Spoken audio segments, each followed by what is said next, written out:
So I wanted to do another installment of my ongoing series, Person at the Daily Wire Does Not Understand Thing. And in this case, I want to comment on something that was said by Michael Knowles. Now, regular viewers to this channel will know that I hold Michael Knowles in extremely low regard. That said, I am not in a, I'm not I am not some flaming woke liberal, and I'm certainly not some hard-hearted conservative either. I believe in taking my principles, my individual principles, and applying them to each situation as it presents itself. Sometimes I agree with some people, sometimes I don't. If I were to take all of the people at the Daily Wire and arrange them in the order of people I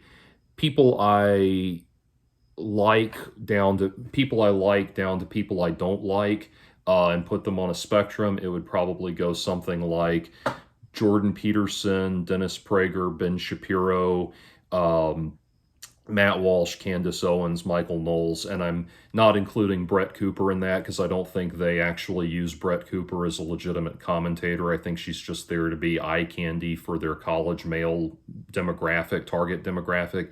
And if you disagree with that, just remember it was certainly not Dennis Prager that they asked to make a video demonstrating the right way to do a cartwheel. Anyway, so this is one of those things I wanted to comment on. It was in one of his recent videos, and it went by so fast I didn't get it, but I need to go back and find it. And if once I do, I'll put the link below. But Michael Knowles, in his absurdly misguided perspective, had the gall to. He's been on this big kick for a long time, saying that the United States was founded as a Christian nation, and he's very much a Christian nationalist, and that's very much a strong component of the kind of paleo-conservative worldview that he advocates. And so he's very much a Christian nationalist, and he said something that was just extraordinary to me. What he said was extraordinary to me. I know he wasn't saying it to me. Anyway, but he said that the reason, and what's amazing, you can always, if you watch Michael Knowles, he'll have these little moments where he stops and comes up with a bullshit answer that has no basis in reality, but he just makes something up that works for whatever he wants to say in the moment.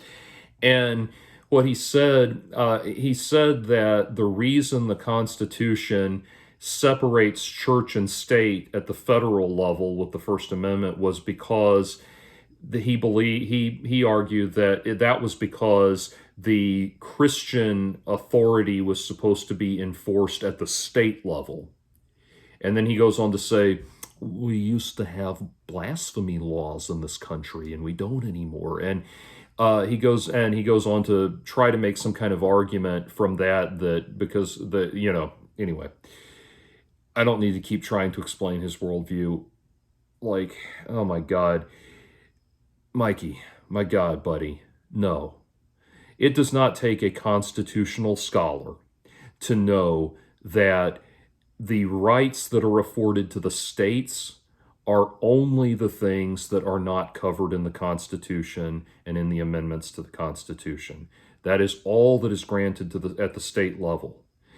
The federal laws are not set up so that the federal laws are not set up so that the states can do things that blatantly contradict them. No, I have First Amendment freedom of speech in every single state in this country.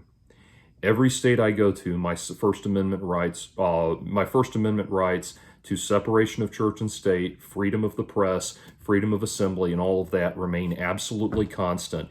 And yes, we did used to have blasphemy laws, Michael, and they got struck down because they were found to be in violation of the First Amendment, the rights that we all enjoy. Mikey, you've got a lot of people fooled. And you've got a lot of people scared and a lot of people fooled. And I will grant that a lot of the issues you comment on are legitimate issues and things that need to be taken seriously. And I might even at times agree with you that agree with you about the nature of a problem. I seldom ever agree with you about the solution you propose to a problem. But oh my God, no. No, you are just ridiculously and abundantly wrong about that.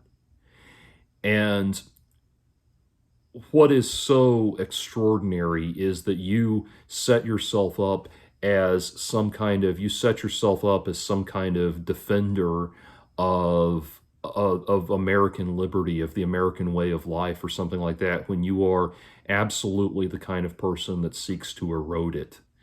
And as I've said before to people who want to defend Michael Knowles, just remember, Michael Knowles. If Michael Knowles was alive in the time of Jesus Christ, he would not be a Christian. He would have been a Roman soldier.